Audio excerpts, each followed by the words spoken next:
Today, we are tackling an absolute giant of the Indian economy, Reliance Industries.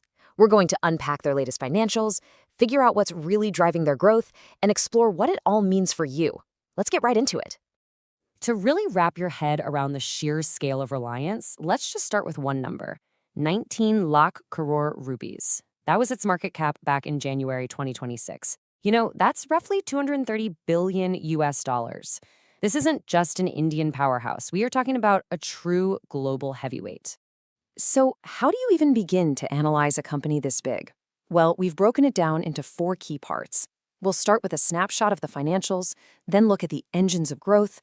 After that, we'll check out the external pressures, the headwinds and tailwinds. And finally, we'll see how this all comes together in the stock story. All right, first things first, let's dive straight into the numbers. This section is all about the hard data, fresh from Reliance's latest reports. Okay, so if we look at the third quarter results for fiscal year 2026, you can see revenue is up a pretty healthy 11% year over year. That's great. But, and this is where it gets interesting, look at the profit after tax, the bottom line. It's basically flat. So that begs the question, right? Where on earth is all that extra revenue go? This chart here gives us our first major clue.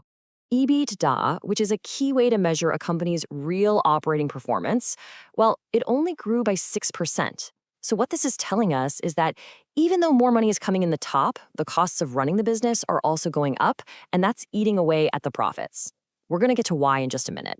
And to really appreciate the scale here, let's just zoom out from the one quarter for a second. In the last full fiscal year, Reliance pulled in a gross revenue of over 10.7 trillion rupees.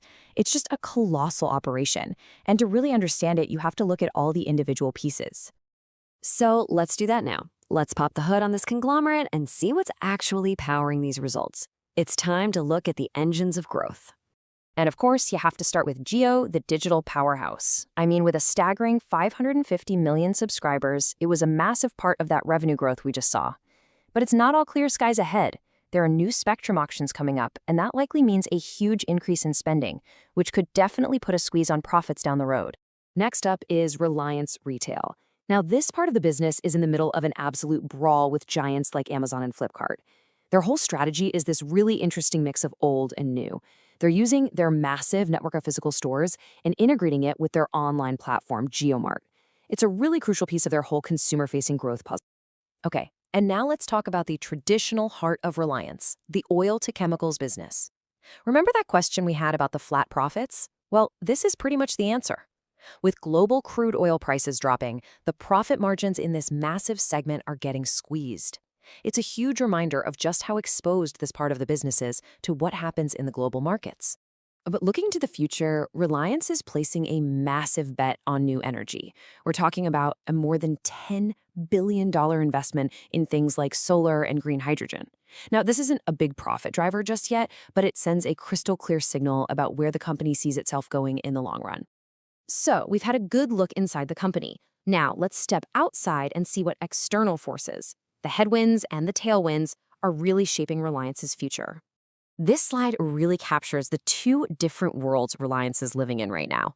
On one side, you've got these global pressures, right? Volatile oil prices, fears of a recession in the US.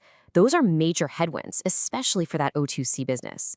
But on the other side, you've got this powerful tailwind from the domestic Indian economy, strong GDP growth, and tons of consumer spending that are just boosting Jio and retail. It's a real tightrope walk for the company. Okay, so we've looked at the business, we've looked at the economy, but what does all of this actually mean for investors?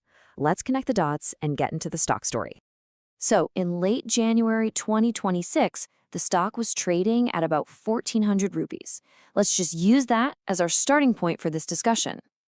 But let's dig a little deeper here. That wide 52-week range, it just goes to show you how volatile this stock has been lately. And that 11% drop year to date, well, that reflects all those worries about the O2C business that we've been talking about.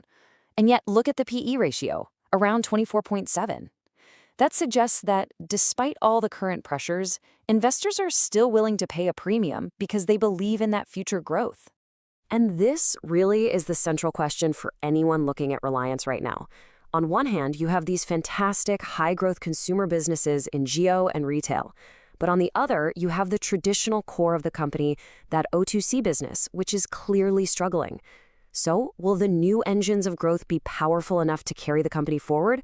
Or will the old guard end up holding it back? That right there is the multi-billion-dollar question.